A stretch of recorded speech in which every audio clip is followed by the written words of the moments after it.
Men shuningdek ertalab birinchi ish sifatida qahva yoki choy ichishni xohlaydigan odamlarni to'liq tushunaman va qo'llab-quvvatlayman. Buni qilmasligingiz kerakligini aytadigan hech qanday qoidalar yo'q. Lekin men agar zarur bo'lsa, hojatxonaga kelib, suv ichib, so'ng quyosh nuriga qarayman. Ertalab birinchi navbatda ko'zlaringiz yorqin nur olishi kerak. Nima uchun? Bu yerda sarkadian biologiyasi haqidagi butun bir hikoya bor. Quyosh nuri hatto bulutli ob-havoda ham ko'zlaringizga yorqin nur olish, miya va tanangizda kortizolni chiqishini sezilarli darajada oshirishdir. Bu tanamiz uchun nihoyatda foydali. Demak, shunday qilib, siz ertalab turasiz, quyosh nuridan bahra olasiz, yorqin nurdan. Bu sizga kun davomidagi kayfiyatni yaxshilashga, diqqatni va hushyorlikni oshirishga benihoya yordam beradi. Va eng muhim jihati shundan iboratki, bu kechasi, ya'ni oqshom tushgandan keyingi sizni uyqungizni yaxshilaydi. Uni mo'tadillashtiradi. Sifat jihatdan uni yuqori bir darajaga olib chiqadi. Ya'ni ko'taradi demoqchiman. Men bugun ertalab mehmonxonada uyg'ondim va sizni gapingizdan keyin quyosh nurini ko'p o'ylay boshladim. Shunday qilib uyg'ondim va mehmonxonada balkonim bor edi. Lekin quyoshni ko'ra olmayman, chunki quyosh mehmonxonaning boshqa tomonida. Demak, balkoningiz g'arbga qarab turibdi, quyosh esa sharqdan chiqmoqda. Mana ideal holat. Siz tashqariga chiqasiz, ko'zoynagingizni olib tashlaysiz. Ko'zoynaklar va kontakt linzalarsiz yaxshi, hatto ular himoya qilsalar ham. Sharqqa qaraysiz. Ertalab quyoshni 5-10 daqiqa tomosha qilasiz. So'ngra ichkariga qaytib, kundalik ishlaringizni davom ettirasiz. Aytaylik, siz uyg'ondingiz, mehmonxonada yoki kvartirada turibsiz, bajaradigan ishlaringiz bor, telefoningiz ochiq va hokazo. Nima qilasiz? Balkonga chiqib, tabiiy yorug'likni oling. Atrofdagi yorug'lik, biz aytganimizdek, hatto bulutli kun bo'lsa ham, uydan ancha yorqinroq, hatto eng yorqin yoritgichlar bo'lsa ham. Endi mavsumiy effektiv buzilish yoritgichlari, ya'ni yoritgichlari bor. Ular 1000 lux yoki undan ortiq yorug'likni yaratish uchun mo'ljallangan va quyosh nurini simulyatsiya qiladi. Haqiqatan ham quyosh nurini simulyatsiya qilishning hech qanday usuli yo'q, lekin o'sha maxsus yoritgichlar faqat alohida holat uchun. Hatto bulutli tong tun bilan solishtirganda ancha yorqin. Tushundingiz-a? Hatto bulutli kunlarda ham odatda yoritgichsiz ko'rishingiz mumkin. Bu tashqarida ko'p fotonlar, ko'p yorug'lik energiyasi mavjudligini bildiradi.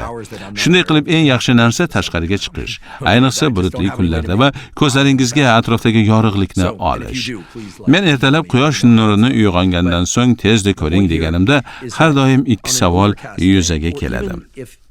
Birinchisi, agar men quyosh chiqishidan oldin uyg'onsam nima bo'ladi?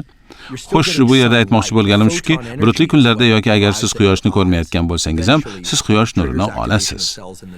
Foton energiyasi oxir-oqibat ko'zingizga yetib borganida neyron retinada joylashgan hujayralarni faollashishiga sabab bo'ladi. Bu sizni ko'zingizning orqa qismida joylashgan miyangizga uyg'onish vaqti keldi degan signal yuboradi. Men ertalabki quyosh nurini ko'rish haqida gapirganda ko'plar quyoshni chiqayotgan yoki botayotganini ko'rish kerak deb o'ylashadi. Siz quyoshni obyekt sifatida ko'rishingiz shart emas. Shunchaki quyoshdan chiqqan nurni ko'rishingiz kerak. Va hatto bulutli kunlarda ham bu nur mavjud. Endi agar siz Britaniya yoki Skandinaviya kabi joylarda qishda juda ko'p bulutli kunlar bo'ladigan joylarda bo'lsangiz, ertalab va butun kun davomida juda qorong'u bo'lishi mumkin. Ertalab ko'zingizga quyosh nurini olish kortizolni yuqori cho'qqisini va uni davomiyligini oshiradi. Bu sizning immun tizimingiz uchun ajoyib hushyorlik uchun ham foydalidir. Va biz kortizol haqida eshitganimizda odatda odamlar yomon deb o'ylashadi. Kortizol yomon, yo'q, kortizol ajoyib. Sizga kortizol kerak, ishonchim komil.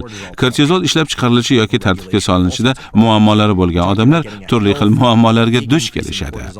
Biz ertalab kunni boshlanishida sog'lom kortizol olish haqida gapiryapmiz. Tungi smenada ishlovchilar haqida ham batafsil aytsangiz. smenada ishlovchilarmi? Xudo ularga kuch-quvvat bersin. Ularni tunda ishlashlari iste'mol qiladigan narsalarimiz va ehtiyojlarimiz uchun juda muhimdir. Shuning uchun ulardan minnatdor bo'lishimiz kerak. Afsuski, ular sog'liq nuqtai nazaridan juda qiyin holatda bo'lishadi. Ko'pincha hazm muammolari, kayfiyat muammolari bo'ladi. Ularning eng yomon holati smena o'zgarishlari bo'lib, ular bir necha kunlik smenada ishlab, keyin bir necha kun tunu kun ishlashadi. Masalan, 3 kun ishlash, 3 kun dam olish va hokazo. Bu juda ham yomon. Biz smenada ishlovchilarning sog'liq natijalari ancha yomonroq ekanligini bilamiz. Biroz yordam berishi mumkin bo'lgan ba'zi narsalar bor albatta. Masalan, muntazam ovqatlanish va jismoniy mashqlar vaqtlarini belgilash. Biz qizil nurni yordam berishi mumkinligini bilamiz.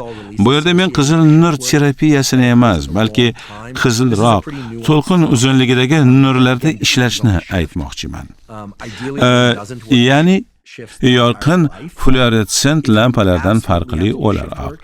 Bu smenada ishlash vaqtidagi noto'g'ri vaqtlarda kortizol chiqishini kamaytirishi mumkin. Bu juda nozik mavzu. Bu yana smenaga bog'liq. Ideal holda odam butun umri davomida smenada ishlamasligi kerak. Bir smenadan boshqasiga o'tishdan oldin, kech bo'lmaganda 2 hafta davomida bir xil jadvalni saqlashga harakat qiling. Agar siz ertalab 3 gacha turishingiz va so'ngra soat 11 gacha uxlashingiz kerak bo'lsa, demak ertalabki quyosh nurini 11:30 da ko'rish foydasizmi? Yo'q, u hali ham foydalidir. Harakatni imkon qadar muntazam saqlashga harakat qiling. Bu mening maslahatim. Ammo odatiy kunduzgi faoliyat ko'rsatuvchi jadvalda, ya'ni tungi faoliyat jadvaldan farqli o'laroq quyosh nuri, suvsizlanishni bartaraf etish, harakat qilish, hatto 5 daqiqa sakrash, o'rindiqda yugurish yoki shunchaki qo'llarni silkitish, ertalab biroz yurish kabi mashqlar nihoyatda foydalidir. Agar ertalab to'liq mashq qilishingiz mumkin bo'lsa, juda ham yaxshi.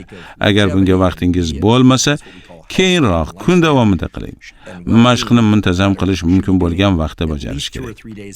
Shunday qilib, agar siz ertalab mashq qilmasangiz, demak keyinroq ham qilmasligingiz kerak degan fikrda bo'lmang.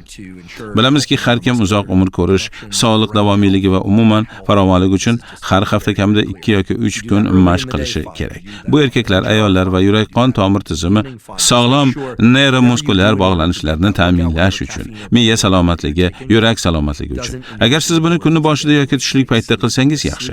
Hatto kechqurun qilsangiz ham yaxshi. Faqat bir narsaga ishonch hosil qiling. Mashq qilasizmi, kofein qabul qilasizmi, bu sizning ajoyib uyquga ketish qobiliyatingizga cheklov bo'lmasligi kerak. Chunki uyqu tiklanishning samarali vositasi. Bu aslida ruhiy va jismoniy salomatlikning asosi. Xo'sh, kun davomida eng yaxshi dopamin tizimi, eng yaxshi energiya, eng yaxshi ijodkorlikni ta'minlash uchun nima qilishingiz kerak? Energiya darajangizni kuzatib boring. Yaxshi ovqatlaning. Albatta, men ishonamanki, odamlar asosan qayta ishlanmagan yoki minimal qayta ishlangan oziq-ovqatlarni iste'mol qilishlari kerak. Bu juda aniq vegan, vegetarian, omnivor yoki karnivor bo'lishingizdan qat'iy nazar, oziq-ovqatlarni tanovul qilish sizga yetarli aqliy energiya beradigan bo'lishi kerak. Ushbu podkast qiymat loyihasi tomonidan tarjima qilingan. Podkastning to'lig'ini ko'rmoqchi bo'lsangiz, qiymat yopiq hamjamiyatiga qo'shilishingiz mumkin. Bu orqali siz loyihani qo'llab-quvvatlaysiz va bu kabi uzun va sifatli kontentni tarjima qilishga yordam berasiz. Obuna narxi 48 ming so'm. Obuna ichiga har oy 2 tadan 4 tagacha tarjima qilingan podkast kiradi. Va bundan tashqari qaysi podkastlarni tarjima qilishimizga ham ovoz berishingiz mumkin. Tarjima va ovoz berish mehnati kuch va xarajat talab qiladi va qo'llab-quvvatlashingiz orqali qiymat loyihasi sizga qiymat berishda davom etishiga yordam berasiz. Obuna sotib olish uchun Telegram orqali qiymat adminga plus belgisini qoldiring. Havola video ostida.